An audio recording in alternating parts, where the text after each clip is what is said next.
The piercing shriek of my police radio cut through the crisp Idaho morning air at exactly 11:58 a.m. on November 13th, 2022. I was Detective Mark Rodriguez of the Moscow Police Department, and I'd been investigating homicides for over 15 years. Nothing, absolutely nothing, could have prepared me for what I was about to encounter at King Road. As I drove through the quiet streets of Moscow, Idaho, a college town that hadn't seen a murder since 2015, my mind raced through the possibilities. The initial 911 call had been confusing, something about an unconscious roommate who wouldn't wake up after a night of drinking. But there was something in the dispatcher's voice that told me this wasn't just another college kid sleeping off a hangover. 911 location of your emergency. Hi, something is happening. Something happened in our house. We don't know what. What is the address of the emergency? 1122.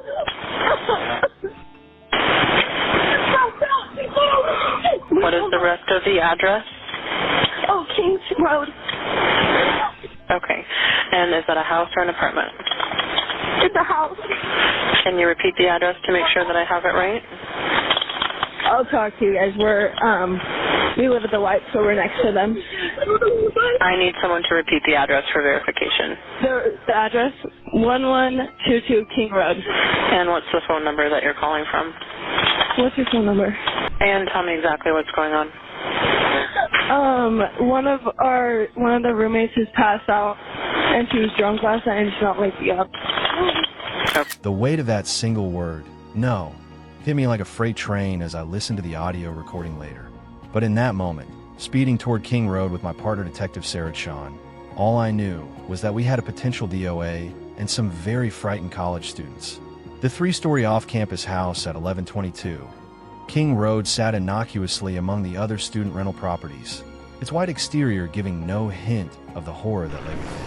As we pulled up, I noticed several young people standing outside, their faces pale with shock. 2 young women, whom I would later learn were the surviving roommates Dylan Mortensen and Bethany Funk, were huddled together, still in their pajamas despite the late morning hour. "Officers, thank God you're here," one of the young men who had been called to the scene approached us. His hands were shaking. "Something's wrong. Xana, she's not breathing." Nothing in my 15 years of police work had prepared me for what I found when I entered that house. The silence was deafening, the kind of silence that only comes in the aftermath of something unspeakable. Detective Chun and I exchanged glances as we donned our protective gear and began our initial sweep. The first floor appeared normal, typical college house messiness, nothing out of place. But as we climbed to the second floor, the metallic smell of blood began to permeate the air. My training kicked in, and I felt my senses sharpen to laser focus. Every shadow, every sound, every detail became critical. In the second floor bedroom, we found them, Xana Kernodle, 20, and Ethan Chapin, 20. The brutality of what I witnessed will haunt me forever. Multiple stab wounds to the chest and upper body. Blood had soaked through the bedding and pooled on the floor. Ethan's body showed defensive wounds. He tried to fight back. The third floor held an even more devastating scene. Madison Mogen, 21, and Kaylee Goncalves, 21, best friends since childhood, lay in the bedroom they had shared for their final moments. The violence was incomprehensible. As I stood there, processing the scene through my detective's lens, I noticed something that would prove crucial to our investigation. A brown leather knife sheath, partially hidden beneath Madison's body and the comforter. "Chun, over here," I called softly. "We've got what might be our first major piece of evidence." While the crime scene team began their meticulous work, I focused on interviewing the surviving roommates. Dylan Mortensen and Bethany Funk were clearly traumatized, but their accounts would prove essential to establishing our timeline. "Detective," Dylan's voice was barely above a whisper as we sat in the Moscow police station interview room. "I keep thinking about the sounds I heard. Around 4 a.m., I thought it was just Kaylee playing with her dog upstairs." I leaned forward, my recorder capturing every word. This wasn't just an interview. It was potentially the key to solving one of the most brutal crimes in Idaho's history.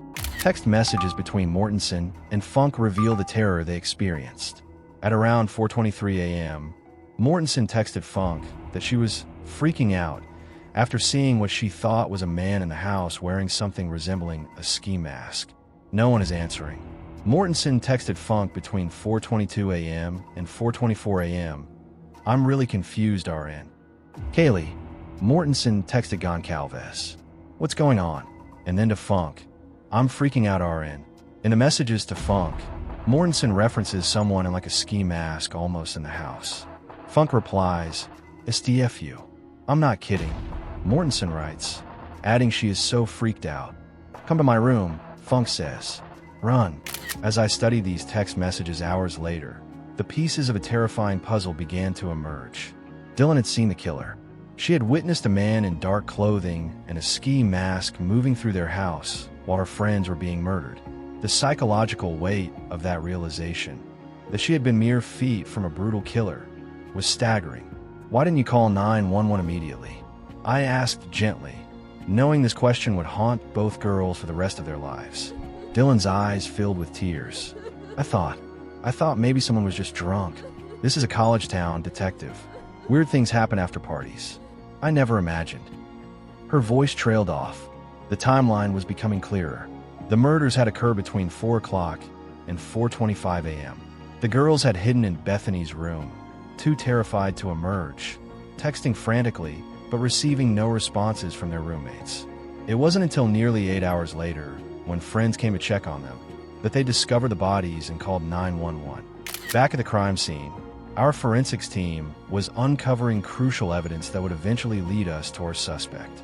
The K-bar knife sheath found near Madison's body was our smoking gun, but we didn't know it yet.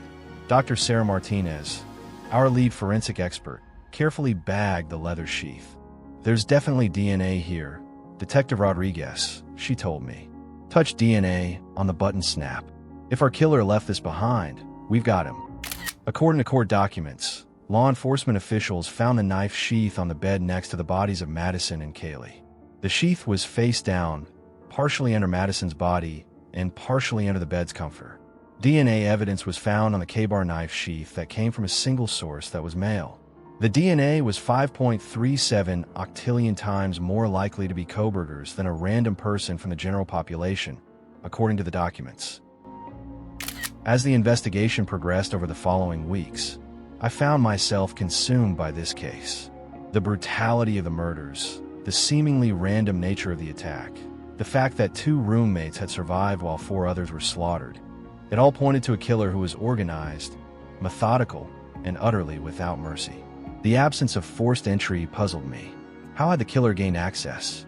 The surviving roommates mentioned that the sliding door to the kitchen was often left unlocked, a common practice among college students who felt safe in their small college town. That sense of security had been shattered forever. We canvassed the neighborhood, collected surveillance footage from every camera within a 5-mile radius, and began the painstaking process of building a timeline. What emerged was the picture of a killer who had likely been watching, planning, waiting for the perfect moment to strike. On December 13th, 2022, exactly 1 month after the murders, we made our first major public appeal for information.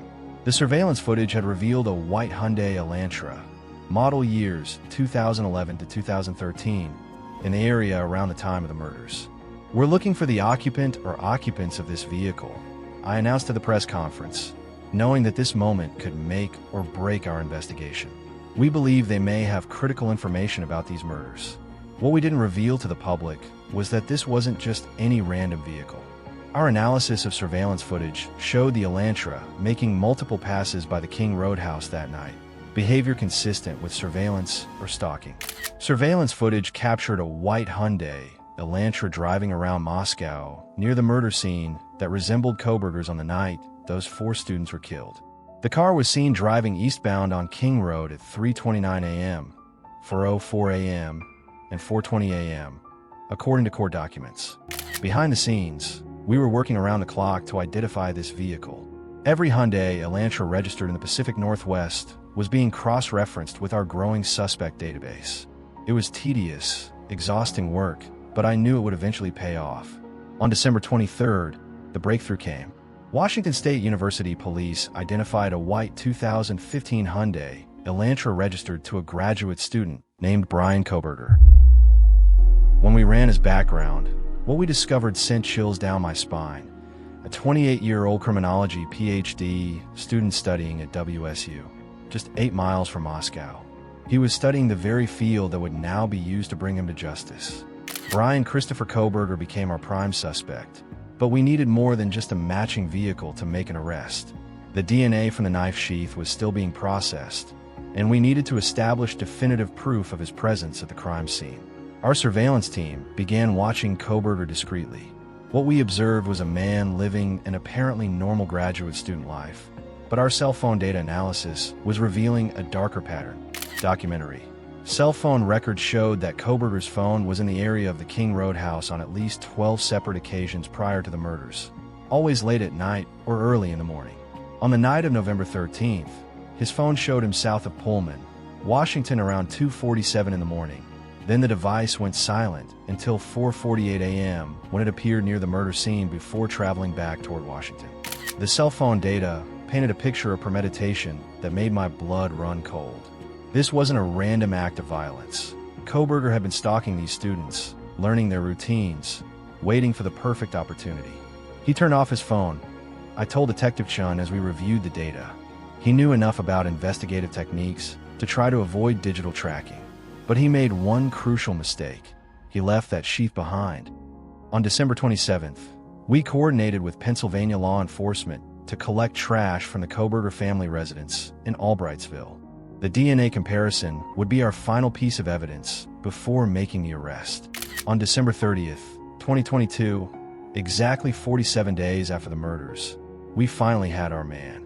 The DNA from the family trash matched the DNA from the knife sheath. Bryan Kohberger was arrested at his parents' home in the Pocono Mountains of Pennsylvania. Police department, search warrant, come to the door! I'll never forget the moment we got the call confirming the arrest. After weeks of 16-hour days, countless interviews, and the constant weight of knowing a killer was still free, we finally had justice within our grasp. Mr. Kohberger entered the residence at 1122 King Road in Moscow, Idaho. He did that with the intent to kill. We will not represent that he intended to commit all of the murders that he did that night, but we know that that is what resulted, and that he then killed intentionally, willfully, deliberately, with premeditation, and with malice forethought. Madison Mogen, Kaylee Goncalves, Ethan Chapin, and Xana Kernodle. Thank you. The arrest brought relief, but also new challenges. Kohberger wasn't just any criminal. He was a criminology student who understood our investigative methods. His defense team would undoubtedly challenge every piece of evidence, every procedure, every conclusion we had drawn. But I was confident in our case. The DNA evidence was overwhelming. The cell phone data was damning. The eyewitness account from Dylan Mortensen placed him at the scene. We had built an airtight case against a killer who thought he was smarter than the system he had studied. As we prepared for trial, additional evidence began painting an even more disturbing picture of Bryan Kohberger. Amazon purchase records showed he had bought a K-bar knife and sheath in 2022, months before the murders. He had also purchased a balaclava ski mask, matching Dylan's description of what the intruder wore. Kohberger's shopping also included another key piece of evidence, a balaclava ski mask. Kohberger bought one from Dick's Sporting Goods in 2022. It is the same kind of mask that a surviving roommate described the intruder with bushy eyebrows wearing the morning that her friends were killed. Prosecutors say Kohberger's phone had pictures saved of college-age girls who went to the University of Idaho in Washington state. Some of them were friends of and social media followers of the 3 girls killed in the King Street home. The digital evidence was particularly chilling. Kohberger had been following the victims on social media, studying their lives, their routines, their relationships. In the days after the murders, he had watched news coverage of his own crimes, including content from Law and Crime Network. What haunted me most was the realization that this had been planned for months. The 12 previous trips to the King Road area weren't random drives. They were reconnaissance missions. Kohberger had been watching these young people, learning when they came and went, when the house was most vulnerable. The DoorDash delivery that Xana Kernodle received at 4 a.m. may have sealed her fate. She was awake when Kohberger entered the house, making her a threat to his escape.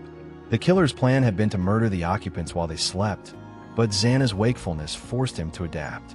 On July 1st, 2025, just weeks before the scheduled trial, news broke that would shock everyone involved in the case.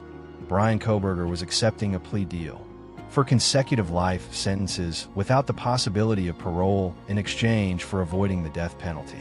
The family's reactions were mixed and deeply emotional. Some felt justice was being served. Kohberger would spend the rest of his life in prison with no possibility of appeal.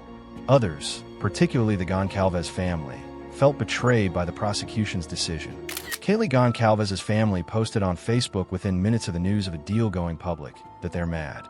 They went on to say, quote, "I would like to clarify a couple of things.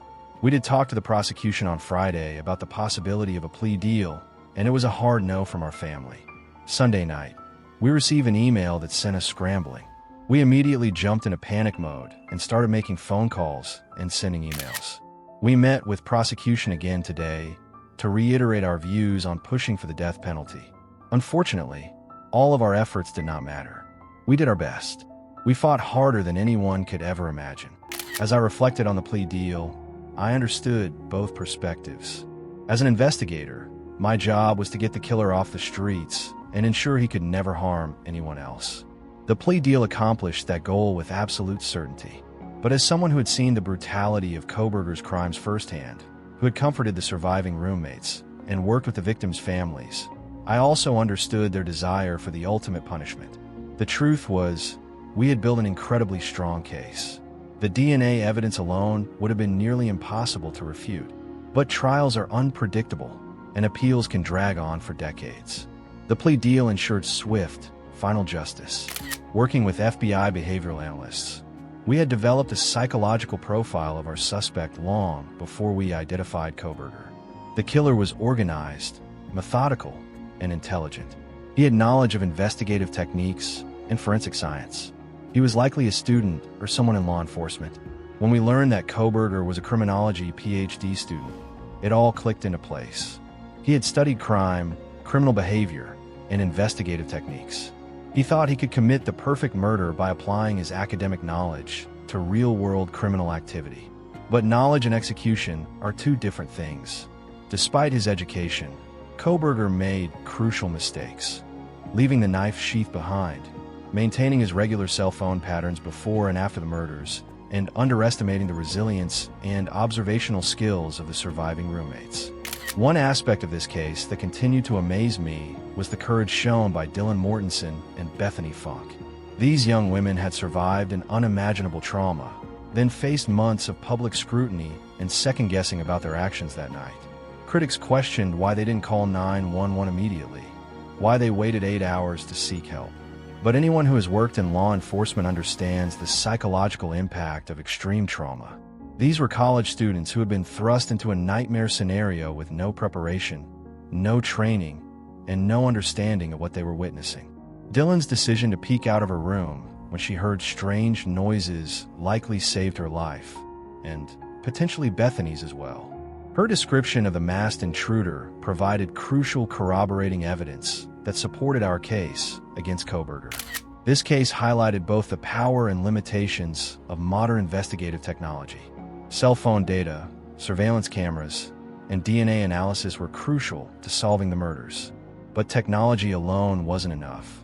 It required old-fashioned detective work to piece together the evidence into a coherent narrative. The genetic genealogy techniques used to identify Kohberger represented the cutting edge of forensic science. By analyzing the DNA from the knife sheath and comparing it to publicly available genetic databases, investigators were able to build a family tree that eventually led to our suspect. The FBI created a DNA profile using the knife sheath with the hopes of testing it against a sample from Kohberger. According to recently released documents, a short tandem repeat, STR, profile was developed using the evidence on the knife sheath.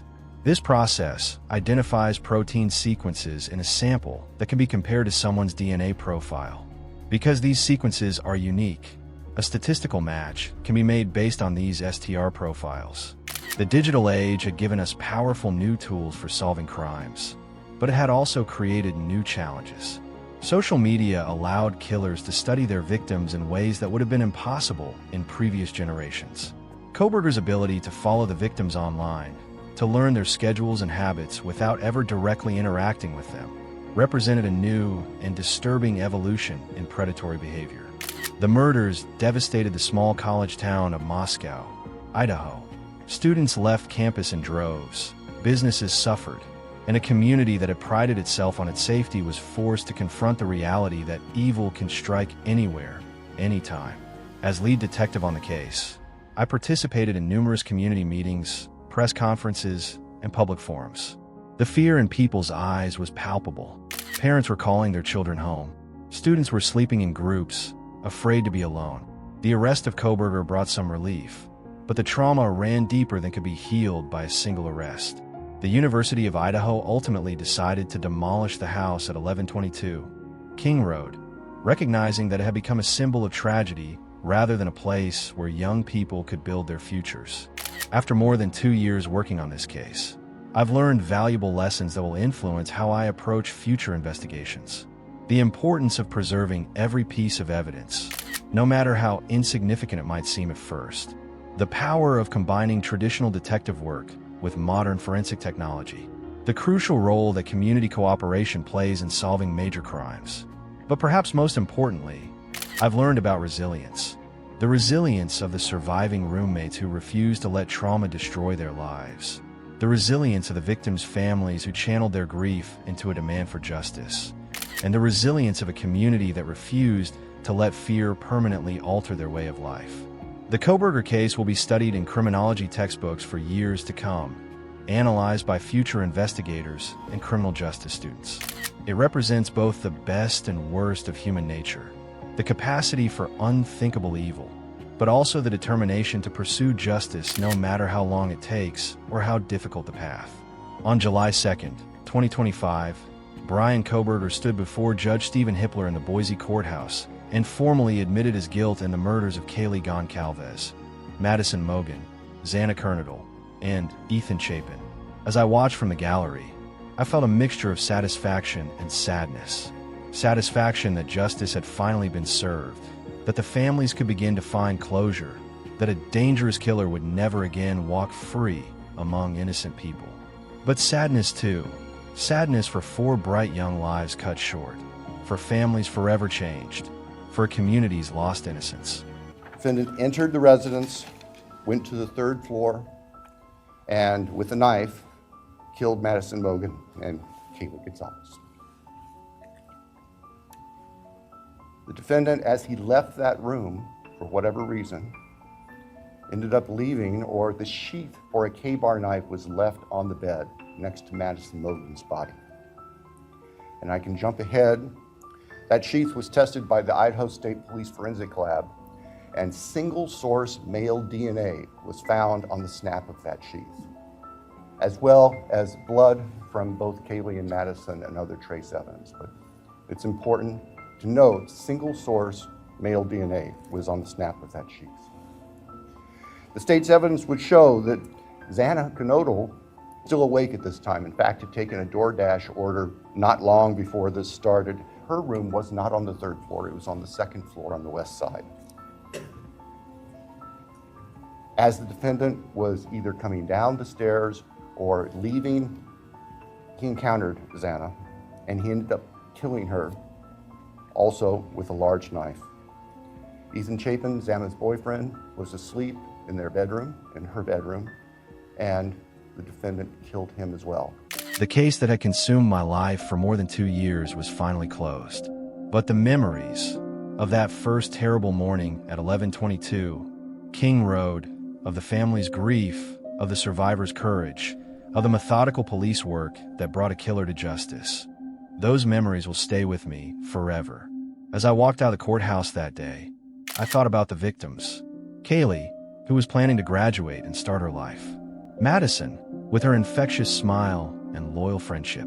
Xana, who fought so hard to live. Ethan, who died trying to protect the woman he loved. Their lives had meaning beyond the circumstances of their deaths.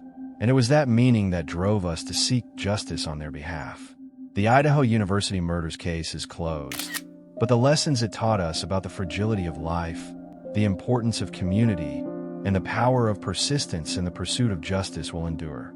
In a profession where we see humanity's darkest impulses on a regular basis, cases like this remind us why we do this work. Not just to catch killers, but to protect the innocent and honor the memory of those who can no longer speak for themselves. Bryan Kohberger will spend the rest of his life in prison, but Kaylee Goncalves, Madison Mogen, Xana Kernodle, and Ethan Chapin will live on in the hearts of those who love them and in the memory of a community that refused to let their deaths be in vain.